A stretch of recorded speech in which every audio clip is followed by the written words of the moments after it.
ये सारे खाने असेंबली को ये इम्पेटस ये किसने दिया, मुहर्रिक कौन साबित हुआ? नाज़रीन वो है स्पीकर बाबर सलीम स्वाति। नाज़रीन बाबर सलीम स्वाति के बारे में आपको एक दिलचस्प बात बताऊं कि कुछ दिन से ताकतवर हमारे सरकार की एक बहुत ही ताकतवर शख्स है, उन्होंने उनको फ़ोन किया कि जी आप मुझसे मिलने आए। तो बाबर सलीम स्वाति ने कहा कि जी मैं क्यों आऊँ, आप मुझे मिलने आ सकते हैं तो आ जाए, मेरा दफ्तर सबके लिए खुला है, आप भी तशरीफ ले आए। उस शख्सियत ने ज़रा बुरा बनाया और चंद घंटे के तवक्कुफ के बाद दोबारा फ़ोन किया तो दोबारा बाबर सलीम स्वाति ने यही जवाब दिया कि हजूर मेरे दरवाजे खुले, आप तशरीफ ले आए। तीसरी बार उन्होंने फ़ोन किया तो उन्होंने स्पीकर फ़ोन ऑन करके अपने इर्द गिर्द जितने MPs बैठे थे उनको भी फ़ोन सुनवाया और कहा कि बात ऐसे करते हैं कि मैं कहीं नहीं जा रहा, मेरा दफ्तर खुला है। अच्छा, फिर उन्होंने ये भी कहा कि जब मैं आप मेरे पास तशरीफ़ लाएंगे तो उस वक्त भी लोग बैठे होंगे, मेरे MPs मेरे साथी जो भी बैठा होगा, मैं तन्हाई में कोई मुलाकात नहीं करूंगा। तो स्पीकर साहब के इस जवाब के बाद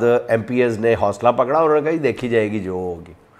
तो उनका बड़ा रोल था ये कि जी उन्होंने बड़ा कड़ाकेदार जवाब दिया है सरकार की एक तगड़ी शख्सियत को, जिसके बाद फिर सारों ने ताकत पकड़ी है।